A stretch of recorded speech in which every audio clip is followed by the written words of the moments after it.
Okay, today I want to do a video about as you go through recovery and as you truly recover, how people stop worrying as much, right, about you in terms of struggling with your eating disorder.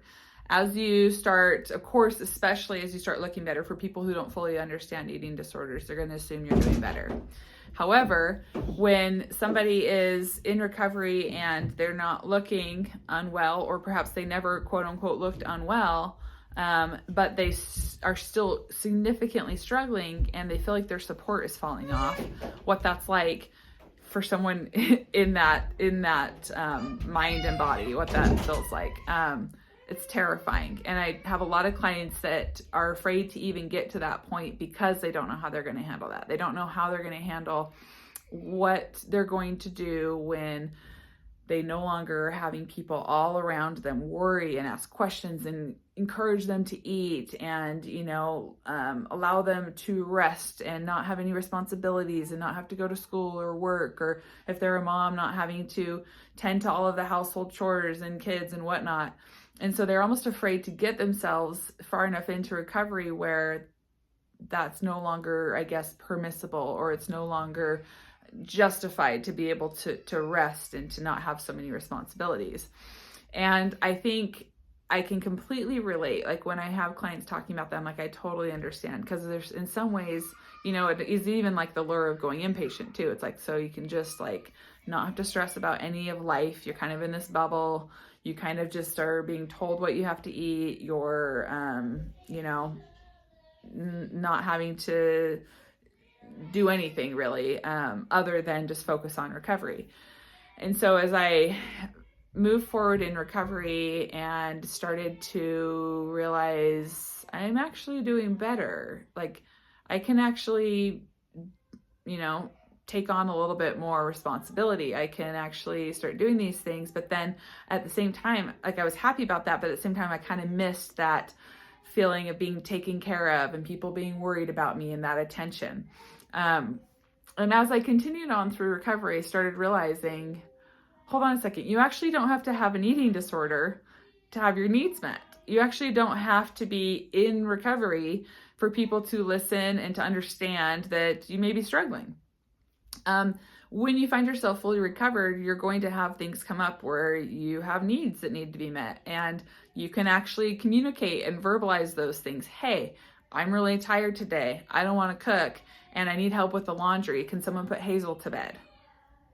It doesn't have to follow up with because I'm in recovery. It's just because I'm a human being who deserves a break, right? And so I think it's important to remember as you're in recovery and you're really worrying about, I'm not going to get all the attention, or I'm not going to, people aren't going to take me seriously when I say I need X, Y, and Z. I would challenge that. Get yourself to a place where you're recovered, where you are mentally rewired and you're recovered, and you're not going to really want that attention anymore. You're definitely not going to want that negative attention that you get from having an eating disorder, but you're also not going to want people to coddle you and baby you and encourage you and beg you to eat and tell you, like, looking back now, I just like, why was that so important to me? Like, why would I need somebody to tell me to eat if I wanted to eat? I'm a grown adult. That's weird. It just doesn't make sense anymore to me now. But because I've been where you potentially or could possibly be right now, I understand that fear and that worry. And so it's hard to put into words what I'm trying to say, I feel like, and articulate kind of what it feels like once you're recovered to no longer have to worry about this attention seeking, or like I said, this coddling, or this pass that you kind of get when you're in recovery where you don't have to, or not a lot of is expected of you. When you recover, again, you're just not going to care. And another thing to remember is when you recover, you don't have to like recover into this successful CEO, this perfect mother, this straight A university student. There's so much pressure, I think, that we put on ourselves. I did when I was in recovery of, but if I recover, then there's going to be so much expected of me. Like, what's my excuse now at life? What's my excuse now for not being perfect? And newsflash, nobody's perfect. Nobody's going to expect the world out of you when you recover.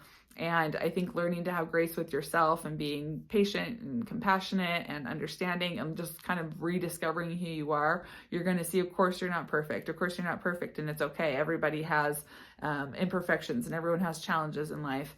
And yeah, you're just really not going to need that eating disorder anymore. It's no longer going to serve you, and you're going to be a person who you can feel proud of with all the good and all the bad, and you can show up as you are, and you can communicate your needs and not feel ashamed or not feel like you have to justify it. So things to look forward to as you fully recover. But if you're in recovery right now and you're struggling with that idea of walking away from your eating disorder, or potentially not having the support or the attention that you're used to having, keep going, keep expressing your needs and communicating it to other people that you can trust.